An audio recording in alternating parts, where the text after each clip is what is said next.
সংযুক্ত আরব আমিরাতের পরিচয়, নাগরিকত্ব, শুল্ক ও বন্দর নিরাপত্তা বিভাগ আইসিপি নতুনভাবে 4টি ভিসা চালু করেছে। একই সঙ্গে বিদ্যমান একাধিক ভিসার মেয়াদ, শর্ত ও বিধি সংশোধন করা হয়েছে। এর মাধ্যমে প্রযুক্তি, কৃত্রিম বুদ্ধিমত্তা, বিনোদন ও পর্যটন খাতের দক্ষ জনবল ও উদ্যোক্তা আকর্ষণের পাশাপাশি বৈশ্বিক উন্মুক্ততার লক্ষ্য জোরদার করতে চাইছে আমিরাত। আইসিপি এর মহাপরিচালক মেজর জেনারেল সুহাইল সাইদ আল খাইলি বলেন, এই সিদ্ধান্ত দীর্ঘমেয়াদী গবেষণা, ভবিষ্যৎ পূর্বাভাস এবং সেবা সংক্রান্ত গ্রাহক প্রতিক্রিয়া মূল্যায়নের ভিত্তিতে নেওয়া হয়েছে। তিনি জানান, এই উদ্যোগ আমিরাতের অর্থনৈতিক বৈচিত্র্য প্রবৃদ্ধি ও সামাজিক নিরাপত্তা জোরদার করবে।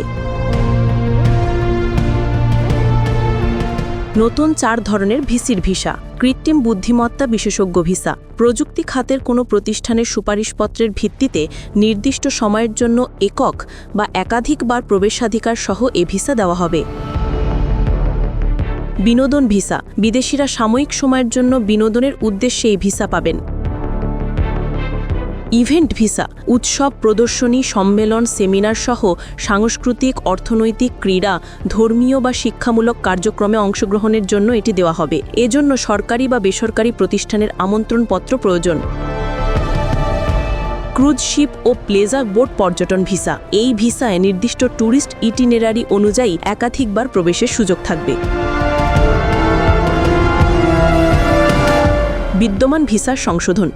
Truck driver visa. পণ্য পরিবহন সংশ্লিষ্ট প্রতিষ্ঠানের গ্যারান্টির ভিত্তিতে একক বা একাধিকবার প্রবেশের সুযোগ থাকবে।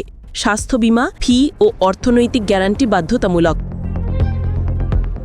আত্মীয় ও বন্ধু ভিসা। প্রথম ডিগ্রির আত্মীয় হলে আয় কমপক্ষে 4000 দিরহাম, দ্বিতীয় বা তৃতীয় ডিগ্রির আত্মীয় হলে 8000 দিরহাম। বন্ধুকে ভিসা করাতে চাইলে আয় কমপক্ষে 15000 দিরহাম হতে হবে। ব্যবসা অনুসন্ধান ভিসা। আবেদনকারীকে আর্থিক সক্ষমতার প্রমাণ দেখাতে হবে অথবা বিদেশে একই খাতে ব্যবসায় যুক্ত থাকতে হবে। মানবিক ভিত্তিতে ভিসা। সময়কাল 1 বছরের জন্য ভিসা দেওয়া হবে, তবে যুদ্ধ, প্রাকৃতিক দুর্যোগ বা অস্থিরতাপূর্ণ দেশের নাগরিকদের জন্য আইসিপি এর মহাপরিচালক প্রয়োজনে বাড়ানোর সিদ্ধান্ত নিতে পারবেন। আত্মীয় স্পন্সরশিপ। আর্থিক সক্ষমতা ও আত্মীয়তার ডিগ্রি থেকে কিছু ক্ষেত্রে অব্যাহতি দেওয়া যেতে পারে। বিধবা ও তালাকপ্রাপ্ত নারী। নাগরিক স্বামীর মৃত্যু বা তালাকের পর 6 মাসের মধ্যে বসবাসের অনুমতি নেওয়া যাবে। সন্তান থাকলে অভিভাবকত্বের শর্ত মানতে হবে এবং আর্থিক সক্ষমতা ও আবাসনের প্রমাণ দেখাতে হবে। সিদ্ধান্ত অনুযায়ী সংযুক্ত তপশিলে 6 ধরনের ভিসার মেয়াদ বাড়ানোর সুযোগ ও সংশ্লিষ্ট কর্তৃপক্ষ নির্ধারণ করা হয়েছে, যা স্বচ্ছতা ও কার্যকরী সেবা নিশ্চিত করবে।